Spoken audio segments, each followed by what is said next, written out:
Here's part 2 of the necklace. Remember, we're focusing on close and careful reading, so we will stop to notice and note and make predictions and answer questions. All right, here we go. By sheer willpower, she overcame her outburst and answered in a calm voice while wiping the tears from her wet cheeks. Oh, nothing. Only I don't have an evening dress, and therefore I can't go to that affair.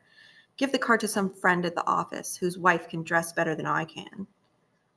He was stunned. He resumed, Let's see, Mathilde. How much would a suitable outfit cost? One you could wear for other affairs too. Something very simple. She thought it over for several seconds, going over her allowance and thinking also of the amount she could ask for without bringing an immediate refusal and an exclamation of dismay from the thrifty clerk. Finally, she answered hesitatingly. I'm not sure exactly, but I think with 400 francs I can manage it. He turned a bit pale, for he had set aside just that amount to buy a rifle so that the following summer he could join some friends who were getting up a group to shoot larks on the plain in Nanterre. However, he said, All right, I'll give you 400 francs, but try to get a nice dress. As the day of the party approached, Mademoiselle seemed sad, moody, and ill at ease. Her outfit was ready, however. Her husband said to her one evening, What's the matter? You've been all out of sorts for 3 days. And she answered, It's embarrassing not to have a jewel or a gem, nothing to wear on my dress. I'll look like a pauper. I'd almost rather not go to that party. He answered, Why not wear some flowers? They're very fashionable this season. For 10 francs, you can get 2 or 3 gorgeous roses. She wasn't at all convinced. No, there's nothing more humiliating than to look poor among a lot of rich women. But her husband exclaimed, My, but you're silly. Go see your friend Madame Forestier and ask her to lend you some jewelry. You and she know each other well enough for you to do that. She gave a cry of joy. Why, that's so... I hadn't thought of it. The next day she paid her friend a visit and told her of her predicament. Madame Forestier went toward a large closet with mirrored doors, took out a large jewel box, brought it over, opened it, and said to Mademoiselle, Pick something out, my dear. At first her eyes noted some bracelets, then a pearl necklace, then a Venetian cross, gold and gems of marvelous workmanship. She tried on these adornments in front of the mirror, but hesitated, unable to decide which to part with and put back. She kept on asking, Haven't you something else? Oh, yes, keep on looking. I don't know what you'd like.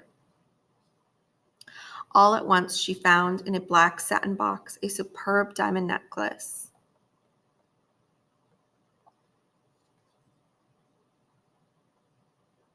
And her pulse beat faster with longing. Her hands trembled as she took it up. Clasping it around her throat outside her high-neck dress, she stood in ecstasy looking at her reflection. Then she asked hesitatingly, pleading, Could I borrow that? Just that and nothing else? Why, of course. She threw her arms around her friend, kissed her warmly, and fled with her treasure. So we're going to stop here and ask a question. Why do you think Mademoiselle finally chooses only the diamond necklace?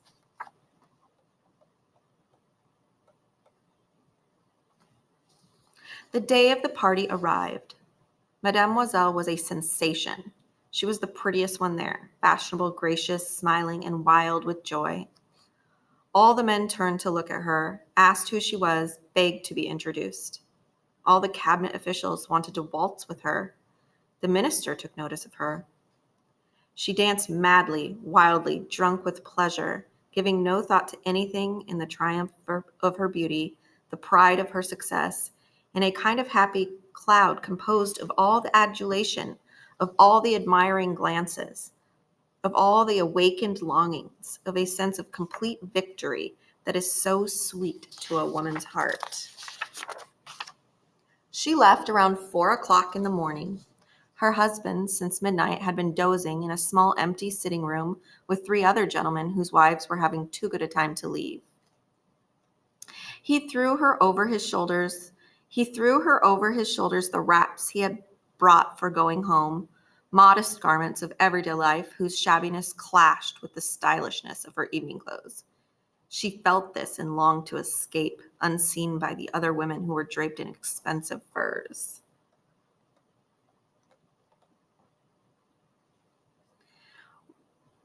Oiselle held her back. "Hold on, you'll catch cold outside. I'll call a cab." But she wouldn't listen to him and went rapidly down the stairs. When they were on the street, they didn't find a carriage, and they set out to hunt for one, hailing drivers whom they saw going by at a distance. They walked toward the scene, disconsolate and shivering. Finally, on the docks, they found one of those carriages that one sees in Paris only after nightfall, as if they were ashamed to show their drabness during daylight hours. It dropped then at the door in the Rue des Martyrs, and I'm going to start that part over. It dropped them at their door in the Rue des Martyrs, and they climbed wearily up to their apartment. For her, it was all over. For him, there was the thought that he would have to be at the ministry at 10 o'clock. Before the mirror, she let the wraps fall from her shoulders to see herself once again in all her glory. Suddenly, she gave a cry. The necklace was gone. Yikes. So we're going to make a prediction. Will Madame Oiselle and her husband find the necklace? And what will happen if they don't? Remember, it's not her necklace. It's her friend Madame Forestier's necklace.